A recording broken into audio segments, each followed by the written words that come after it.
자리에서 일어나셔서 오늘 우리에게 주시는 하나님의 말씀 사무엘상 4장 1절에서 11절 말씀입니다. 함께 교독하도록 하겠습니다. 사무엘의 말이 온 이스라엘에 전파되니라. 이스라엘은 나가서 블레셋 사람들과 싸우려고 에베네셀 곁에 진치고 블레셋 사람들은 아벡에 진쳤더니 블레셋 사람들이 이스라엘에 대하여 전열을 벌이니라.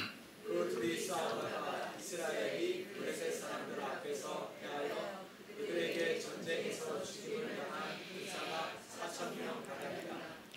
백성이 진영으로 돌아오매 이스라엘 장로들이 이르되 여호와께서 어찌하여 우리에게 오늘 블레셋 사람들 앞에 패하게 하셨는고 여호와의 언약궤를 실로에서 우리에게로 가져다가 우리 중에 있게 하여 그것으로 우리를 우리 원수들의 손에서 구원하게 하자 하니 이에 백성이 실로에 사람을 보내어 그룹 사이에 계신 만군의 여호와의 언약궤를 거기서 가져왔고 엘리의 두 아들 홈니와 비느하스는 하나님의 언약궤와 함께 거기에 있었더라. 여호와의 언약궤가 진영에 들어올 때 온 이스라엘이 큰 소리로 외치매 땅이 울린지라. 블레셋 사람이 그 외치는 소리를 듣고 이르되 이들이 진영에서 큰 소리로 외치면 어찌 되냐 하다가 여호와의 궤가 진영에 들어온 줄을 깨달은지라. 블레셋 사람이 두려워하여 이르되 신이 진영에 이르렀도다 하고 또 이르되 우리에게 화로다. 전날에는 이런 일이 없었도다. 우리에게 화로다. 누가 우리를 이 능한 신들의 손에서 건지리요. 그들은 광야에서 여러 가지 재앙으로 애굽인을 친 신들이니라. 너희 블레셋 사람들아 강하게 되며 대장부가 되라. 너희가 히브리 사람의 종이 되기를 그들이 너희의 종이 되었던 것 같이 되지 말고 대장부 같이 되어 싸우라 하고 블레셋 사람들이 쳤더니 이스라엘이 패하여 각기 장막으로 도망하였고 사륙이 심히 커서 이스라엘 보병에 엎드러진 자가 3만 명이었으며. 함께 읽겠습니다.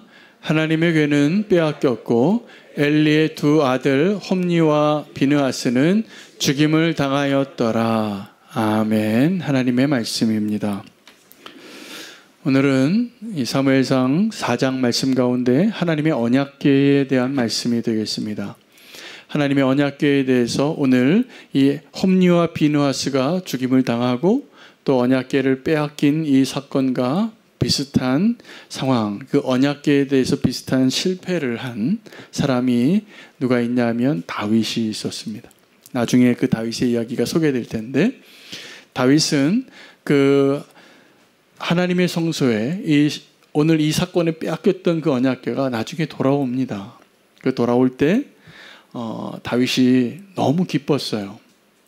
이 빼앗겼던 언약궤가 돌아오는 것을 기뻐해서 새 수레를 만들고 새 소에다가 실어서 한 번도 짐을 실어보지 아니한 그 새 수레죠. 그런데 웃사를 치셨습니다. 하나님의 방법이 아니었기 때문에. 그래서 다윗이 베레스 웃사라 이름합니다. 그리고 절망해요.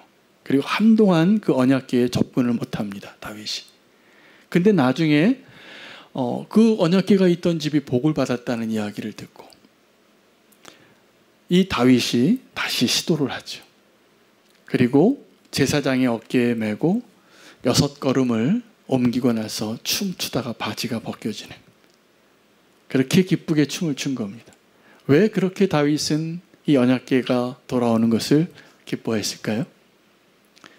그들이 생각하기에 그때 당시에 이 언약궤는 하나님을 상징하는 가장 중요한, 성소에 있어서도 가장 중요한 존재였어요. 근데 오늘 그 언약궤가 빼앗기는 날의 본문입니다. 그때 그 언약궤를 지고 왔던 사람들은 웃사와 같이 수레에 싣고 가지도 않고 하나님이 인정한 제사장 두 사람이죠. 엘리의 두 아들 홈니와 비느하스가 그 어깨에 메고 전쟁에 나가는 거예요. 왜 전쟁에 나갔냐 하면 이 블레셋 군대와 전쟁을 했는데 먼저 패합니다. 4,000명이 죽어요. 4,000명이 죽고 우리가 왜 패했을까? 하나님이 우리와 계시지 아니하는가? 라는 생각을 장로들이 했다는 것. 그래서 우리 저 실로에 있는 하나님의 언약궤를 전쟁터로 가지고 오자. 그들이 생각했던 언약궤는 하나님의 임재와 하나님의 존재라는 가치를 가지고 모셔온 것 같지만 홈니와 비느하스가 어깨에 메고 왔던 그 언약궤에 하나님이 함께 하셨을까요? 안 하셨을까요? 안 하셨으니까 뺏겼겠죠?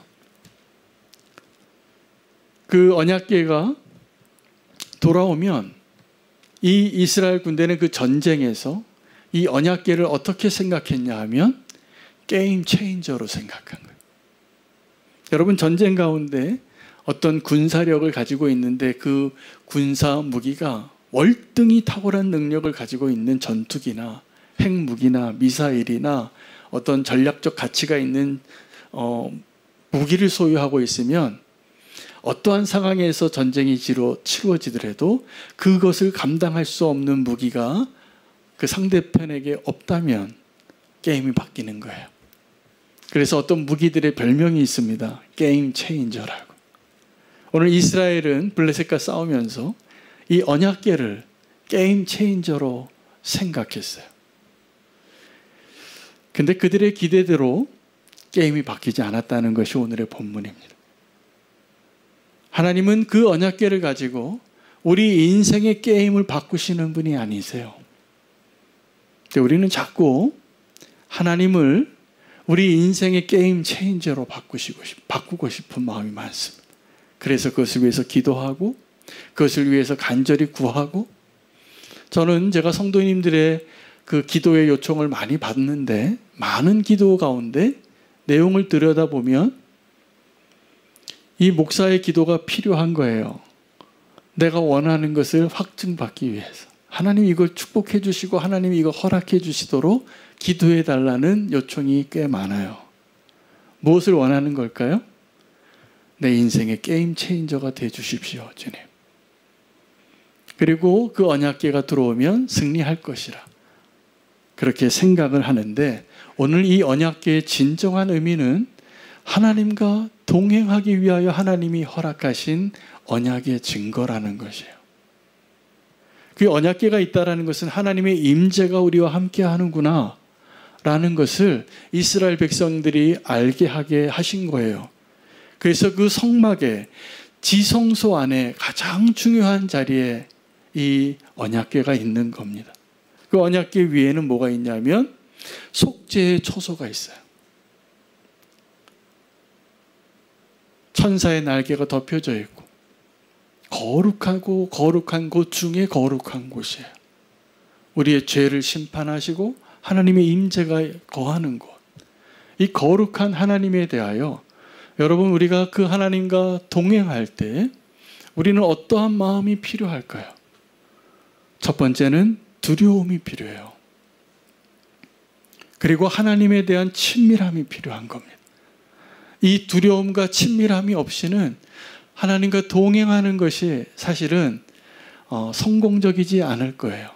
오늘 이 언약궤가 뺏긴 이 사건의 의미에는 원래 이 언약궤를 구별되어진 레위 지파의 어깨, 제사장의 어깨에만 허락한 것인데 이 제사장들이 합당한 삶을 살지 못하고 있었기 때문에 사실은 이 언약궤를 껍데기는 가지고 있는데 이 언약궤의 그 언약과 하나님의 임재에 합당한 모습으로 동행하는 삶의 모습이 없는 자들이 그 언약궤와 함께하고 있었다는 거예요.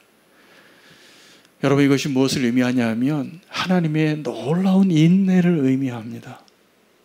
오늘 새벽기도 본문 가운데 에스겔의 예언이, 행위 예언이 나오는데 북이스라엘의 죄악의 날수를 390일 왼쪽으로 누우라고 합니다. 남유다의 죄악의 날수를 40일 오른쪽으로 누우라고 합니다. 무슨 얘기냐 하면 하나님께서 그 이스라엘의 죄악의 날들과 유다의 죄악의 날들의 횟수를 센 거예요. 그런데 에스겔에게는 1년을 하루로 바꿔서 계산해 주신 거예요. 390년을 참으셨다는 거예요. 그 죄악의 횟수를. 그리고 유다의 죄 횟수를 40년을 참으셨다는 거예요. 그래서 이제 그들이 좀 알라. 내가 너희의 죄악 가운데 있을 때 내가 얼마나 참고 있는지. 여러분 좀 참아본 적이 있으시죠? 우리 사랑하는 자녀가 우리의 마음을 막 이렇게 충동할 때가 많잖아요. 우리의 인내의 한계를 이렇게 테스트하는 거죠. 사랑하는 줄 알고. 그래도 사랑하니까 참죠. 그 사랑하니까 그래도 품고 그리고 함께 하는 겁니다. 근데 하나님께서 여러분 그런 상상을 해보시기 바랍니다. 우리가 지금 하나님을 예배하는 자리에 나와서 주님을 만나는 모습하고 하나님 보시기에 우리가 너무 부끄러운 자리에 있었던 적이 있으셨죠? 한 번도 없으세요? 있잖아요. 저는 모르지만 주님은 다 아시잖아요. 주님 보시기에 부끄러운 자리에 있고 주님 보시기에 부끄러운 모습이 있으셨잖아요. 그런데 주님이 그때 우리와 함께 하셨을까요? 안 하셨을까요? 함께 하신 거예요. 오늘 이 언약궤가 말도 안 되는 제사장의 어깨 위에 얹혀 있는 것. 그리고 그 전쟁터에 그들이 어떠한 소망을 가지고 있었냐면 이 언약궤가 들어오니까 전쟁에서 환호성이 터졌습니다. 어느 편에서 나왔을까요? 어느 편에서 환호성이 나왔을까요? 언약궤가 들어오면? 이스라엘에서 환호성이 터진 겁니다. 그러니까 이 블레셋 군대의 장군들이 저 적군이 왜 이렇게 환호성을 지르고 있는가 봤더니 연락이 온 거예요. 확인이 됐는데 언약궤가 들어왔다는 거예요. 그들이 떱니다. 두려워한 거죠. 큰일 났다고. 저 언약궤가 어떠한 언약궤냐면 이스라엘이 애굽을 심판하고 광야에서 하나님의 그 언약의 징표로 그들이 받았던 십계명이 그 안에 들어있고 하나님이 그 언약궤 안에 있다는 그 임재의 상징인 그 언약궤가 지금 이 전쟁터 안에 들어온 거예요. 그들은 싸우기도 전에 이제 끝났다, 졌다라고 생각하고 이스라엘 백성은 이제 우리가 이겼다, 승리했다라고 생각을 했는데 실제는 그런 반전이 일어나지 않았습니다. 여러분 왜 그들은 언약궤가 그 전쟁터에 들어갔는데 이기지 못했을까요? 왜 승리하지 못했을까요? 그들은 승리할 거라고 기대했는데 이스라엘은 이 블레셋과의 전쟁이 아니라 다른 전쟁에서 이미 패배했기 때문입니다. 엘리의 아들 홈니와 비느하스는 하나님의 제사를 모욕합니다. 여러분 우리가 하나님 앞에 예배를 드리는데 예배를 드리는 이 자리에 하나님을 경외하는 마음이 없거나 하나님을 두려워하는 마음이 없이 홈니와 비느하스와 같이 하나님을 모욕하는 모습으로 예배 드릴 수 있을까요? 없을까요? 그런 적 없으세요? 좀 솔직해 보시기 바랍니다. 우리가 그런 적이 많이 있습니다. 근데 하나님 참으시는 거예요. 우리가 착각을 해요. 우리가 지금 하나님과 잘 동행하고 있구나. 하나님의 언약궤가 지금 우리에게 있으니 우리가 지금 이 언약궤를 가지고 블레셋과 싸우면 우리가 이기겠구나라고 착각을 하는 거죠. 삶의 자리가 진짜 전쟁터입니다. 아무도 보지 않는 것이 진짜 전쟁터입니다. 그런데 우리는 그때는 다 무너지고 하나님 인정도 안 하고 하나님 없는 것처럼 살다가 우리가 정말 위기를 맞으면 주님을 찾아요. 그때 우리가 요구하는 게 하나님의 언약궤를 찾는 거예요. 그 언약궤가 내 치열한 전쟁 가운데 지금 패배해서 4천 명이 죽었는데 이제 승리하려고 하나님의 언약궤를 실로에서 가져오자. 그렇게 의견을 냈던 것이죠. 그들은 이기지 못합니다. 왜냐하면 그 언약궤에는 더 이상 하나님의 임재와 하나님의 언약의 그 능력이 함께하지 않고 있기 때문입니다.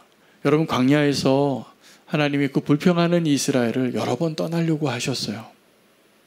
근데 모세가 붙잡습니다. 하나님 다시 한 번만 생각해 달라고. 이렇게 완악한 백성을 떠나지 말아 달라. 기억나시죠? 그 광야에서 하나님이 여러 번 떠나려고 하셨는데 모세가 붙잡았어요. 그리고 그 언약궤가 그들과 함께 있었던 것이죠. 여러분, 우리에게 있어서 정말 문제는 오늘 우리가 이 예배의 자리에 오늘 이 본문 가지고 꼭 한번 확인해 봐야 할 것은, 혹시 내가 삼손이 아닌가? 혹시 내가 엘리의 아들 홈니와 비느하스는 아닌가? 확인해 보셔야 돼요. 홈니와 비느하스와 그 이스라엘의 장로들은 하나님의 언약궤는 가지고 있었지만 하나님의 임재가 더 이상 그 안에 함께하지 아니하고 하나님의 영광이 그 안에 함께 느껴지지 아니하고 하나님의 그 약속이 더 이상 유효하지 않는 그 껍데기뿐인 언약궤를 가지고 싸움터에 나가려고 시도하고 있었습니다. 삼손은 어땠습니까? 자기가 말하지 말아야 할 그 나실인의 비밀을 들릴라에게 얘기하잖아요. 못 견뎌서, 죽을 것 같아서, 하도 달달 볶으니까. 그리고 그가 머리를 다 잘림을 당하고 그 밤에 비참한 사사가 됐어요.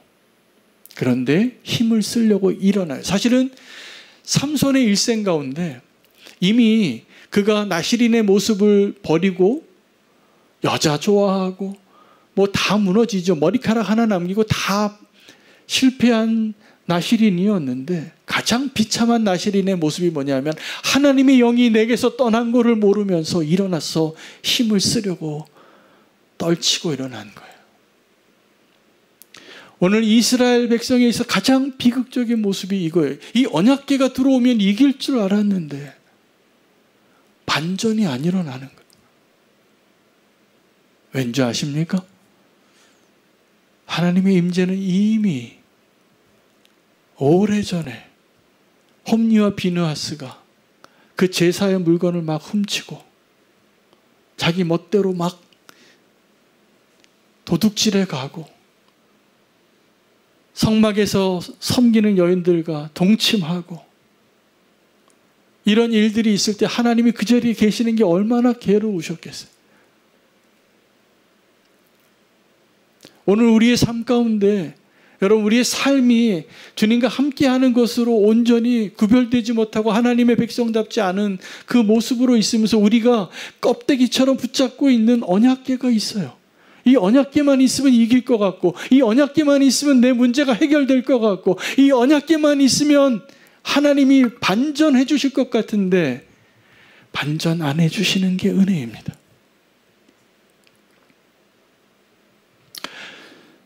이스라엘의 기대는 이 언약궤가 오면은 우리가 승리할 줄 알았어요. 싸우죠. 근데 정말로 이스라엘은 이제 기쁨으로, 용기로 충만해졌고 이 블레셋 사람들은 두려움으로 충만해졌는데, 용기를 누가 내냐 하면 이 블레셋 군사가 용기를 냅니다. 대장부가 되라.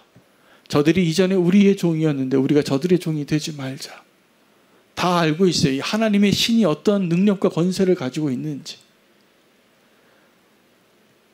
여러분, 우리가 간절히 기도했는데 반전이 일어나지 않는 경험이 있을 수 있습니다. 근데 그게 하나님의 응답인 거 아십니까? 만약에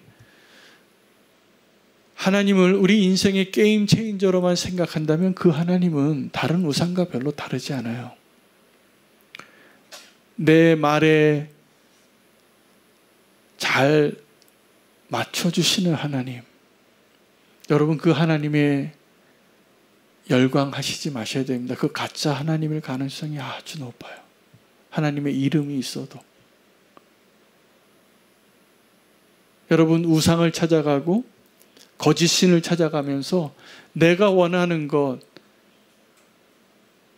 내 인생에 하나님, 내 인생을 바꿔주십시오라고 그 게임 체인저로서 하나님을 요구하는 그 하나님이 진짜 하나님이십니까? 아니면 하나님의 뜻대로 내가 바뀌고 하나님이 나를 다시 한번 빚으시고 새롭게 하시고 나를 다듬는 게 하나님의 뜻이 이루어지는 것입니까?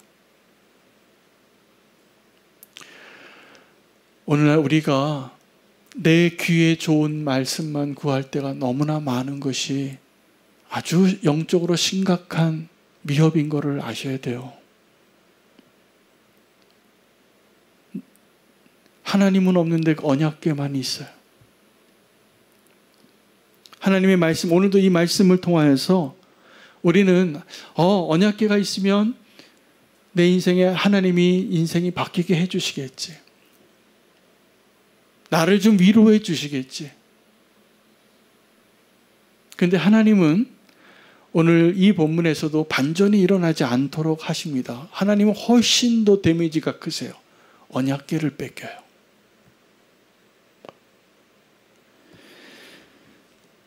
우리의 무너진 예배가 회복이 되어질 때 하나님의 진정한 역사가 다시 회복이 될 거라고 저는 믿습니다.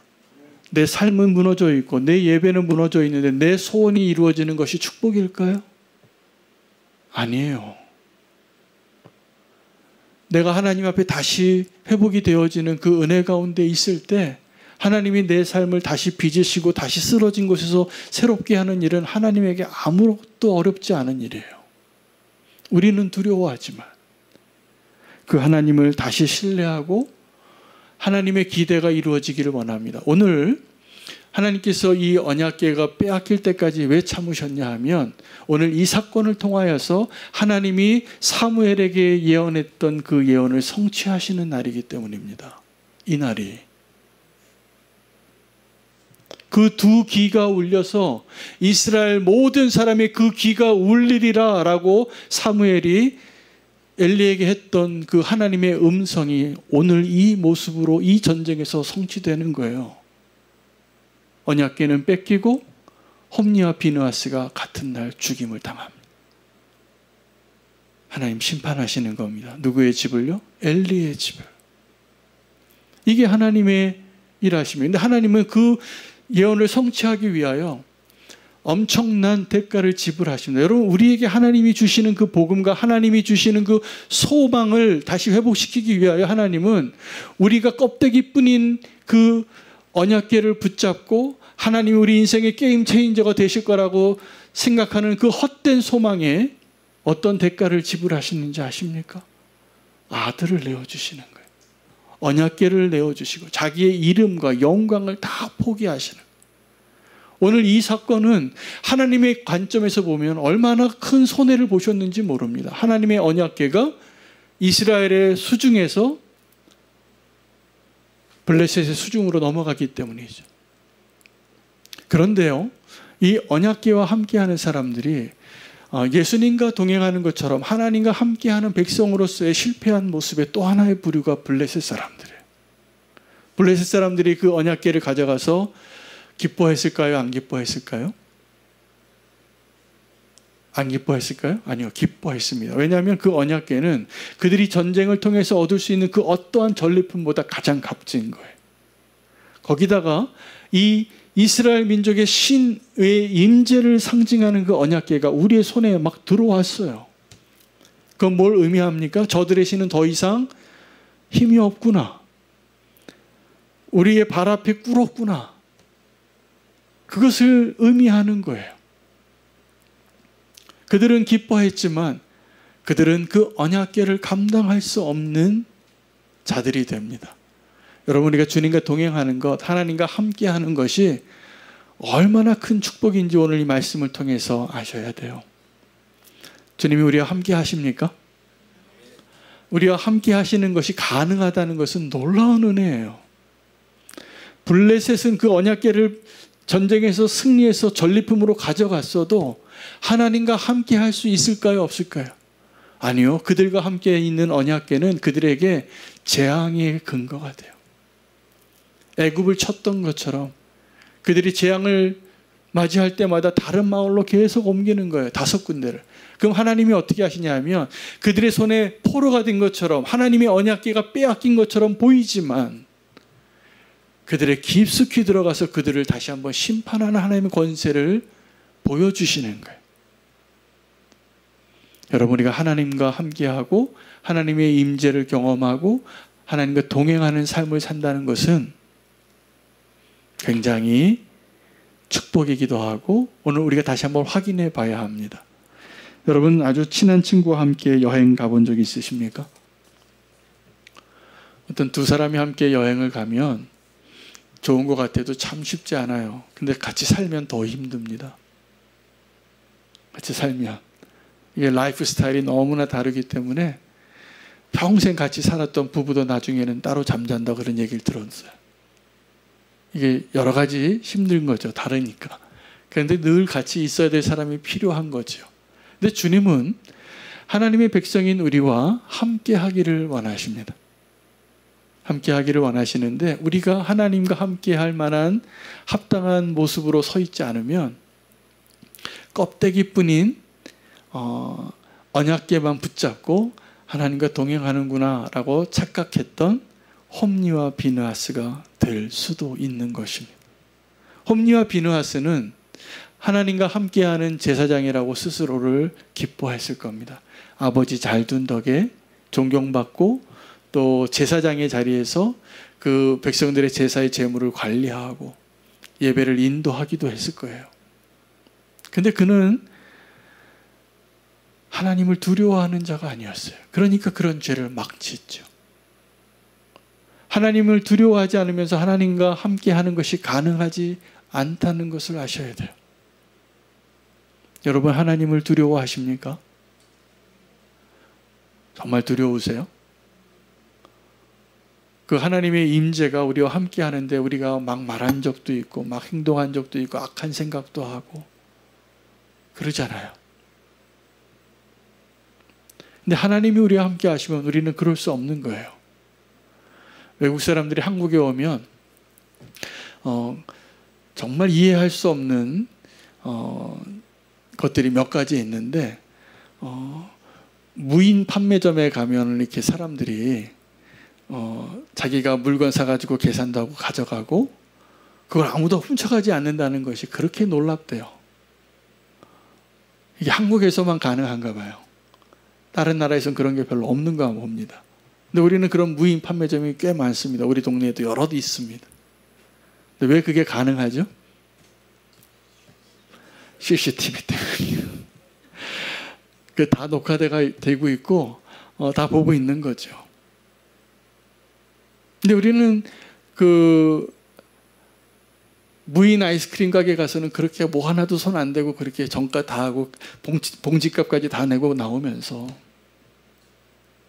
하나님 앞에서 지금 하나님이 내 모습을 내 안에 어떠한 생각과 어떠한 마음을 가지고 있고 어떠한 태도를 가지고 있는지 다 아시는데 그게 안 보이는 거예요. 여러분 악인들의 특징이 뭐냐면 하나님이 없다 그럽니다. 하나님 나를 보지 못한다고 생각하는 거예요. 근데 만약에 우리가 그러한 일을 막 서슴지 않고 했다면 하나님이 안 보이는 중이었던 거예요. 착각하는 거죠.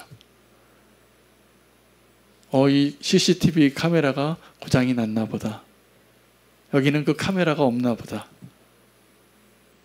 라고 생각하고 사는 건데 하나님은 안 보이는 게 더 잘 보이시는 분이세요. 우리에게 늘 얘기합니다. 하나님은 하나님의 사람들에게 너희는 외모를 보지만 나는 마음의 중심을 보느니라. 오늘도 이 예배의 자리에서 하나님은 저와 여러분의 마음의 중심을 보고 계시다고 저는 믿습니다. 그래서 혼돈하시면 안 돼요.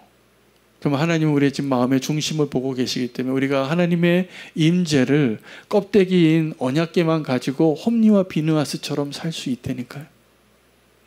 그리고 기대하는 거예요. 반전을 일으켜달라고. 하나님 이 게임을 체인지 해달라고. 근데 그건 게임이 체인지가 아니라 하나님이 예언하신 하나님의 심판이 이루어지는 그 날이었습니다. 여러분 하나님과 동행하기 위해서는 그래서 진짜 용기가 필요합니다. 이게 진정한 동행이 가능하게 되는 거예요. 주님과 동행하기를 원하십니까? 동행하길 원하세요? 주님과 동행하길 원한다면 우리가 오늘 이 본문에서 내가 주님 없이 껍데기만 가지고 하나님이 나와 함께하고 있다고 착각했던 언약궤가 무엇인가 한번 생각해 보셔야 합니다. 많은 분들이 이렇게 생각합니다. 나의 언약궤는 어떤 거냐면 껍데기뿐인 언약궤를 의미하는 겁니다.